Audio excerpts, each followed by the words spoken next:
Ladies and gentlemen, the grand finals of MPLMY Season 11, a full best of 7.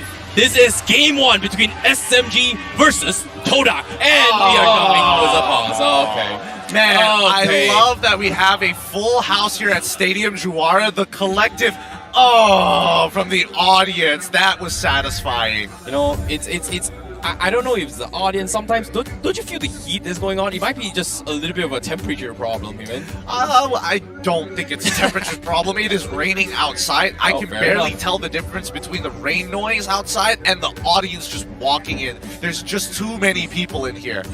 Well, we do gotta love that though. You can easily tell the difference between the size of our audience here as compared to what we've seen in previous seasons of MPL. Just how much MLBB is growing and how much more support these players are getting. For now, we're gonna make sure that there's no issues happening up on stage again to make sure that the grand finals are as good as they can possibly be. And I think this break will give us a bit more time to talk about what is going to be happening between the dynamics of these two teams. Mainly that Team SMG has a lineup that is very strong at diving and forcing fights, but Todak has a lineup that's really good at splitting fights and even avoiding them altogether. You know, that's the thing, right? It's all about the meta itself and how they kind of prioritize the focus. This is where Todak likes to do and play around. If you think about it, they are always very creative. They're always very, very unpredictable. And SMG has been known to have a very disciplined playstyle where they need to focus on specific objectives that wins in their condition. Whereas for SMG, well, it seems like they have to actually deal with this Atlas Wombo combo. Yeah, it's going to be very interesting to see how they will perform overall. We've already mentioned how both these teams have an insane amount of flexibility in their kit. Both Todak and SMG have come back from incredible deficits before, so definitely looking like Todak are no longer the only kings of comeback here in MPL MY. But what happens when they come face to face? Who is going to be able to outmaneuver the other? Well, we've talked about this as well. Todak has asked for this in the previous interviews as well. SMG was the one that knocked them down a peg during the regular season. This is the final revenge. Could they bring it all the way? Because regardless of what happens this series, there can only be one team that is going to be representing Malaysia for MSC and hold the title as being the champion for MPL MY Season 11. So the stakes are pretty high and fatigues are going to kick in eventually if things drag on further and further. It just means that the grand finals are going to be perhaps the most intense we've ever seen them, because I think we can't argue with the fact that in the past teams have definitely let down their guard a little bit once they reach the grand finals, knowing, hey, we're gonna make it to the international stage anyway, so it's okay to relax a little bit, try out something since it's a best of 7 and then get caught off guard. But no longer do they have that leeway here. Only one team can qualify to MSC, and we're already seeing how the drafts are set for that. This is not an experimental Todak. This is not an experimental SMG. I agree. It's a brand new revolution. Season 11 is special. But without further ado, the Marshals have called the game and we are heading into game number 1 of the grand finals. Finally.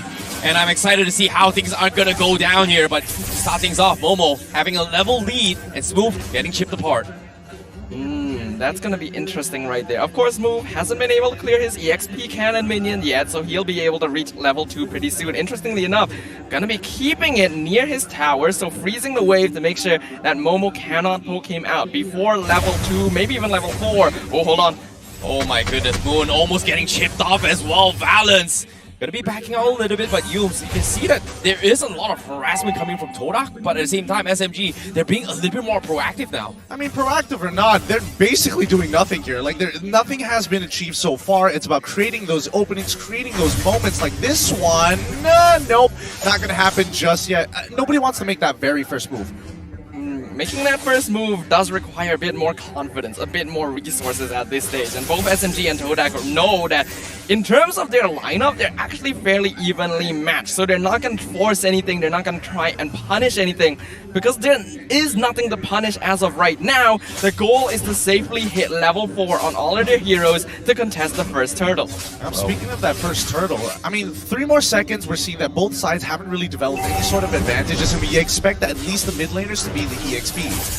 Now we can see Smooth already starting things to actually harass and zone out Rival. Rival dropping down towards half HP. He might be in the threshold as well. Foster back out of it. Meanwhile, the rest of Todak, but he will actually die to this, and Smooth actually goes in for the dive. And now that's going to be Turtle secured for Team SMG. Top side as well. Sasa versus Chiku, guys. Dropping below Tingle. He flickers forward, but Sasa will outplay him from the bush. Flickers down and takes him out. And I was about to say that's why Smooth is our regular season MVP, and Sasa, once again, it's understandable why people want him to be part of the Dream Team. Yeah, that was just a series of mistakes by Todak there, no doubt about it. Firstly, Rival underestimating the amount of damage from Smooth. I don't think they've gotten a lot of experience playing against the Arlet, considering how often it is banned out. And even though Momo was doing a good job of trying to zone out, Subway is tanky enough that he can just contest the turtle as long as Rival is not there. And unfortunately, Chiku, guys, trying to ego challenge Sasa, got denied by the brush in the side lane and reversed on, giving Team SMG a nice early lead, but they still have to keep their wits about them. Now, speaking of which, the overall composition of Team SMG, we've seen this before. When you have that Beatrix, you want to start zoning out your opponent, and because Sasa at least got that very kill onto Chiku, guys, in that 1v1, I'm expecting Team SMG to be shifting all of their resources towards that side of the map. If Beatrix can break Tier 1s, get the entire gold plating as well, he's going to be so far ahead of the game, and then the lane swap happens and the snowball begins. I feel like they would have some concerns about rotating too many people over though, because that also means they would attract a lot of attention from Todak to try and punish Sasa as well.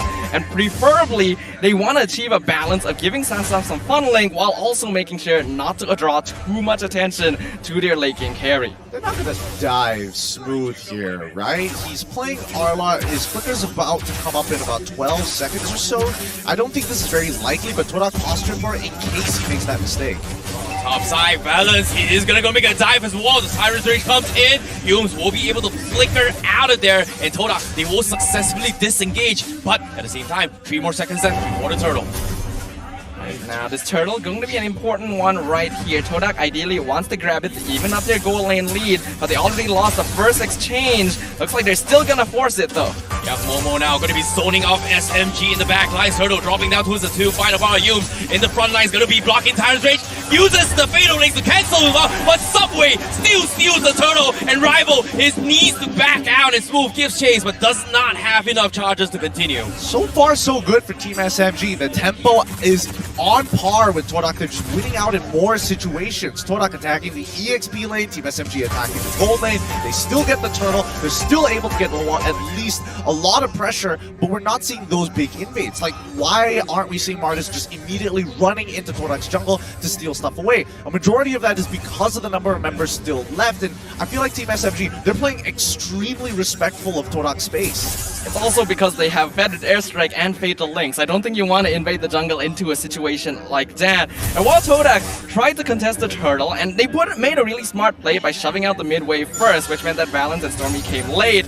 Hold on a second. Uh-oh, Rival. Getting scouted out as well. He got sniped in top as well, and that's going to push him back to actually reset this fight. He does not have those abilities to actually join this fight, where the rest of Todak is on the bottom lane. They're going for the fight. They pull in Valenz, and he's going to get focused down, while Sasa is going to try and bait another fight. And Todak, they're looking to re-engage, but there's nothing they can do, and SMG will try and pick them apart as well. Yumes tries to base the fight, but misses the timing, and he will get picked off. That's a trade 1-for-1. Bottom side is basically about to start falling down if Team SMG just allow Todak to dedicate their resources down here. Sasa, on the other hand, I would have liked to see him go a bit further, but now they jump on forward. I don't think this is going to be a full commitment, to be honest with you.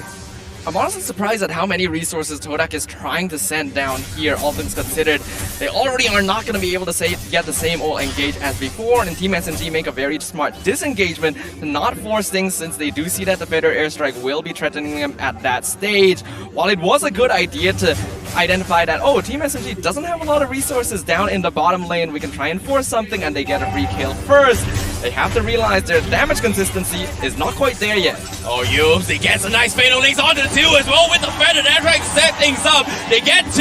Stormie tries to burst down move, but he doesn't have the cooldown to do so. Black Shoe keeps him alive for now, and Todak is going to try and give chase. They flicker forward, but Stormie, he's trying to trade off Moon, but he cannot do so. And he's going to be Todak that kills him off. But top side, SMG, they realize that this is happening, tries to force something, but does not make it.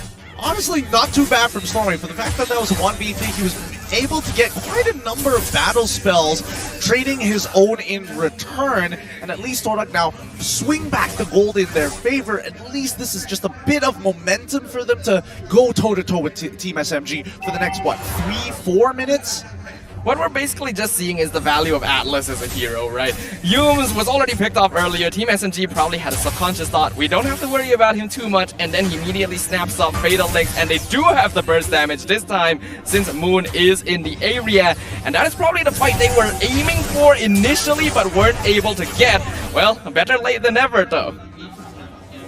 I don't know. I think late might not necessarily be the game if they just want to keep playing against Todak like this. Oh, top side, Smooth is going to be in trouble as well. He uses his final smash, but he's got the sustain. He gets the kill! He turns the taunt, and Yums now dropping down low. And SMG, they're looking to re-engage, but it seems like it's not going to happen. It's a little bit too far off. And middle lane rival might get jumped on, but no, looks like they will back off for now. Calculate the kills. A very good outplay coming in from Smooth. At least he was able to get the kill onto Jiku, guys, knowing that he doesn't have that flicker. And with that Hunter strength, he's more of that threat. Now, this is the game plan all along for the side of Team SMG. They wanted to enable Sasa. They're going to do it from the mid lane. And if we pull up the item list, I think it's very clear that everybody's going for a standard build. But man, Smooth is just so far ahead. Radiant armor on top of everything else?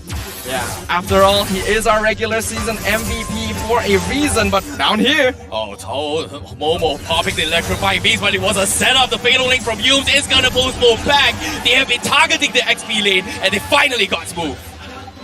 Ooh, some bad habits from Team SMG here. I think Todak is starting to realize that something SMG tends to do is that when they have their minds committed to getting a kill, to starting a fight, they will stay until they get the fight or the kill. Oh, that thought for now. Valenz, he's gonna try and make an attempt. The Tyrant's Rage comes in. They are gonna connect on Yums, but Yums, he will safely get out. And Feather Ezra comes in. Momo from the sides with the electrifying beast will hunt down Sasa and Todak.